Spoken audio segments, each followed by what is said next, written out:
5 বছরে এই দেশের চেহারা ইনশাল্লাহ পাল্টে যাবে। আমেরিকার মতো দেশ, সেখানে বিপুল সংখ্যক বাংলাদেশে থাকেন, বাংলাদেশ বিমানের যাওয়ার মুহূর্ত হয় না নিউ ইয়র্ক এয়ারপোর্টে। আমরা ইনশাল্লাহ এগুলা খুলবো, চালু করব। রাষ্ট্র বিমান সংস্থার একই কথা, আমাদের লাভ হয় না। লাভ হবে কেমনে? জুড়ির তোলা যদি ভাঙ্গা থাকে, সব তো সাগরে চলে যায়। মহান আল্লাহর উপর ভরসা করে দুর্নীতির রোড যখন বন্ধ হবে, চাঁদাবাজি যখন বন্ধ হবে, তখন সকল উন্নয়ন হবে ইনশাআল্লাহ। 5 বছরে এই দেশের চেহারা ইনশাআল্লাহ পাল্টে যাবে। নূতন যে বাংলাদেশের স্বপ্ন আমাদের যুব সমাজ, আমাদের মা বোনেরা দেখেন, সেই বাংলাদেশ সেদিন হাতে ধরা দিবে ইনশাআল্লাহ। সম্মানিত ভাইরা, প্রবাসীদের আরো দুঃখ আছে। মিডল ইস্টে যারা কাজকর্ম করতে যান, তারা অত বেশি বেতন এবং আয় রোজগার করতে পারেন না। কারো কারো ভাগ্যে অনেক সময় ওই দেশে ইন্তেকাল জুটে যায়।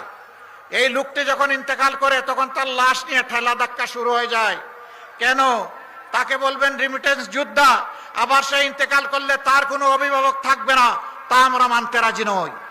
ইনশাআল্লাহ রাষ্ট্রীয় খরচে বিদেশে যারা ইন্তেকাল করবেন, যাদের সেই সামর্থ্য নাই, অতি সম্মানের সাথে তাদের লাশ আমরা কাঁধে করে দেশে বহন করে নিয়ে আসবো ইনশাআল্লাহ। শুধু তাই না, বিদেশে প্রবাসে গিয়ে যারা আয় রোজগার করার আগেই দুনিয়া থেকে বিদায় নেন, তাদের বিষয়টাকে মানবিক দৃষ্টি থেকে গ্রহণ করা হবে এবং তাদেরও পরিবারের দায়িত্ব নেবে সরকার এবং রাষ্ট্র ইনশাআল্লাহ। প্রিয় ভাইয়েরা, আমাদের ভাইয়েরা প্রণোদনার চাইতে ওই জায়গাগুলো আগে চায়, জানতে চায়। এবার আপনারা জানেন, এই জীবনের প্রথমবারের মতো প্রবাসী ভাই বোনেরা ভোট দেওয়ার সুযোগ পেয়েছেন। আপনাদের দুয়ায়, আল্লাহর মেহেরবানিতে এই আওয়াজ আমরাই দিয়েছিলাম।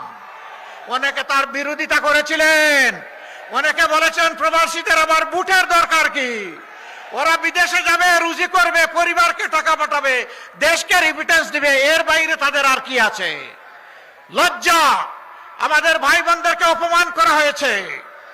আমরা বলেছিলাম ভোট যার যার পছন্দ মতো দেবে, কিন্তু আমরা প্রতিটি প্রবাসীর ভোটের নিশ্চয়তা চাই।